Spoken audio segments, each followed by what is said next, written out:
जय श्री राम सभी भक्तों को, जय माता की। और आप सभी को रक्षाबंधन की हार्दिक शुभकामनाएं देते हैं।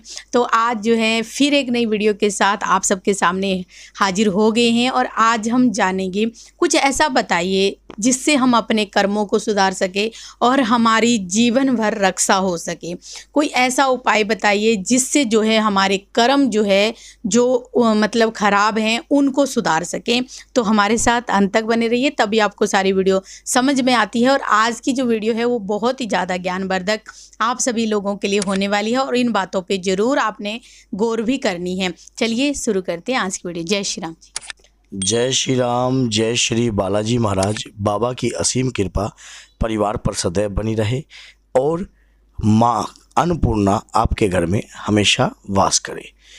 क्या होता है कि देखो, जीवन के अंदर हमें हर चीज़ प्राप्त करने की इच्छा उत्पन्न रहती है। हम इन इच्छाओं में इतना प्रबल हो जाते हैं कि अपने कर्मों को हम भूल जाते हैं।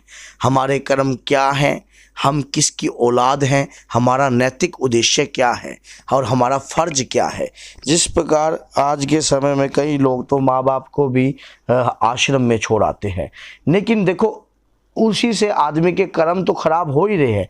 लेकिन आज मैं आपको बताता हूँ कि आप अपने जीवन भर अपनी रक्षा कर सकते हो, लेकिन आपको करना एक ही काम है। जब अधर्म बढ़ता है, जब अधर्म बढ़ता है तब धर्म अवतरित होता है किसी न किसी रूप में। इसी प्रकार से जब धर्म की सीमाएं जो है, जब अधर्म बढ़ जाता है और धर्म जो है खत्म होने लग जाता है, तब ऐसी ऐसी बीमारियां उत्पन्न होती हैं। जैसे कि आपने देखा कि पीछे कोरोना जैसी महाभयंकर बीमारी जो है उत्पन्न हुई, जिसके कारण कई लोगों ने अपने शरीर का त्याग करना पड़ा।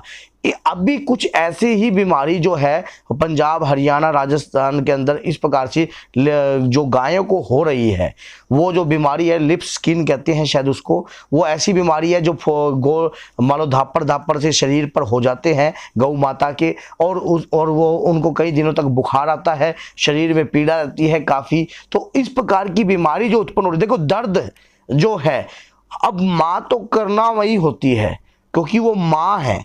आप एक बात सोच के देखिए तनिक कि जो अब गौ माता को अगर ये बीमारी हो रही है तो कहीं ना कहीं अधर्म जो है धरती पर ज़्यादा फैल रहा है। अब उस अधर्म से बचने के लिए हमें क्या करना चाहिए कि जो अगर ये संकेत है कि माँ के ऊपर अगर ये बीमारी आ रही है और वो भी सावन के पावन अवसर पर, और उसके दौरान कृष्ण जन्माष्टमी जो कि आपको पता है कि आने वाली है 18 या 19 तारीख को कृष्ण जन्माष्टमी है। तो आप सोचिए कि जो आपको पता है भगवान श्री कृष्ण जो है गौओं से इतना प्रेम करते हैं, तो वो अपने भक्तों की परीक्षा लेना चाहते हैं।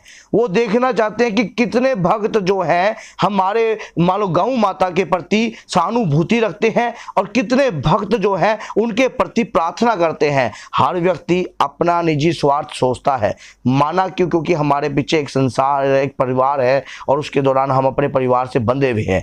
लेकिन इंसान का जो कर्म होता है वो पशुओं के कर्म से अलग होता है। अगर किसी पशु ने इंसान को सींग भी मार दिया तो पशु का कर्म नहीं गिना जाएगा, इंसान का ही कर्म गिना जाएगा।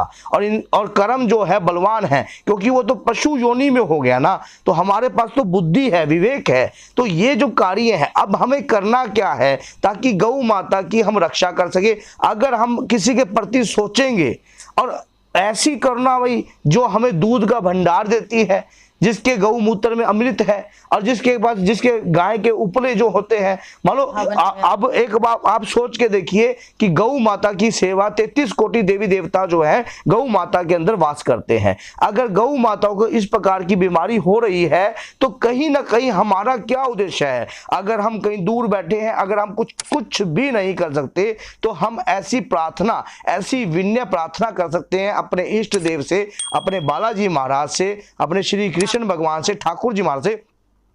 कितने लोगों के घर में ठाकुर जी महाराज हैं, कितने लोग जो हैं ठाकुर जी महाराज की सेवा करते हैं, जहां जाते हैं ठाकुर जी महाराज को लेके जाते हैं। क्या ठाकुर जी महाराज गौओं से प्रेम नहीं करते? आप तनिक सोच के देखना। अगर करते हैं तो हमारा क्या उद्देश्य है? हमारा क्या उद्देश्य है कि हमें क्या सोचना चाहिए? रक्षाबंधन का त्योहार है, रक्षा सूत्र हमने अपने हाथों में बांधवाया है, ताकि हमने वचन भी दिया है कि हम उसकी रक्षा करेंगे।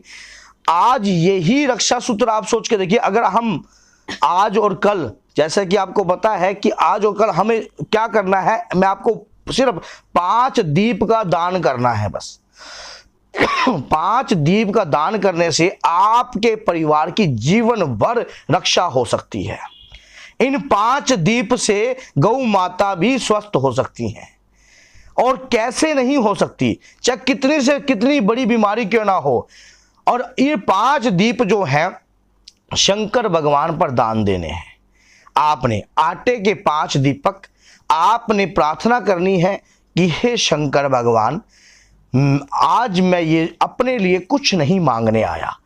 मैं आज, क्योंकि वो मृत्यु के प्रधान रूप के देवता हैं, जितना भी मरने के बाद जितना भी कार्य है सब, क्योंकि जिस प्रकार से विष्णु भगवान जो है पालन करता है, ब्रह्मा जी जन्म करता है, और जो शंकर भगवान है वो मृत्यु के देवता हैं। तो आप सोचिए, देखिए संहार करता देवता है, तो आप उनकी शरण में जा रहे हो और ये प्रार्थना कर रहे हो अपने लिए नहीं, खुद के निजी स्वार्थ के लिए नहीं, और उस गौ माता के लिए जो बहुत सारी गौ माताएं तड़प रही हैं।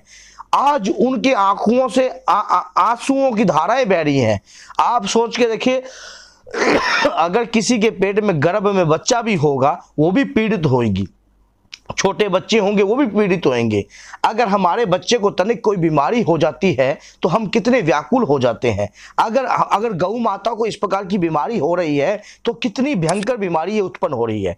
अगर अकेली गौ माता से नहीं, कोई भी जीव जंतु है, उनके प्रति एक बार निजी स्वार्थ से ये 5 दीपों को दान दे के देखिए, बड़ी से बड़ी जो आपके परिवार के ऊपर भूत प्रेत, करा कराई, ओपरी पराई, उचाटन, मारासन, तंत्र, अघोर, चंडी, काली विद्याएं, जो भी विद्याएं होंगी सब नष्ट होने लग जाएंगी। इन 5 दीपकों में आपने यही कामना करनी है। कब देना है ये 5 जो दीप है आपने संध्याकालीन देने हैं।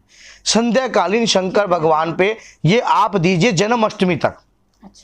जन्माष्टमी तक देने लग जाइए। इन 5 दीपों को दान दीजिए। और जब आप सोच के देखो, जब धर्म के अवतार का जन्म होगा तो साक्षात आप उन्हें ये कह सकते हो कि हमने आप इस प्रकार की प्रार्थना कर रखी है, प्रभु अब आपका कार्य है, आप हमें सद्बुद्धि दीजिए किस प्रकार हम और भी आगे धर्म के कार्य कर सके। यकीन मानिए, जब भगवान के कार्य में हम अपना हस्तक्षेप देने लग जाते हैं, अपने खुद के नियमों का पालन करने लग जाते हैं, क्योंकि हम परम पिता परमात्मा की ही संतान हैं, आत्मा उनका ही सूक्ष्म रूप है, तो हम जो हमारे अंदर जो आत्मा वास कर रही है। एक दिन क्या हुआ, भगवान शंकर कैलाश पर ध्यान मुद्रा में थे तो रावण वहां पहुंच गया। तो रावण ने बड़ी विनम्रता से कहा कि प्रभु मैं आपके दर्शनों से इतना व्याकुल था और मैं आपको हर जगह देख रहा था, लेकिन भगवान शंकर ने कहा कि मैं तो हर किसी मनुष्य के अंदर वास करता हूं, आत्मा रूपी। जो आपको पता है कि हमारे यहाँ पर एक आत्मा राम है।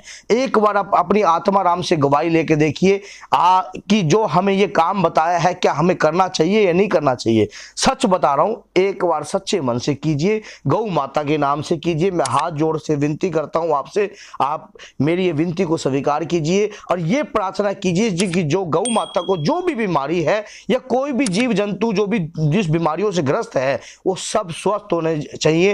हे प्रभु, आज ये दास अपने लिए नहीं मांगने आया, आज ये अपनी माँ के लिए मांगने आया है, ये करना वही सागर के लिए मांगने आया है। जब इस प्रकार की दयालुता आपके अंदर उत्पन्न होने लग जाएगी तो सौगंध महादेव की, काल भी आपका कुछ नहीं कर पाएगा। जय सीताराम।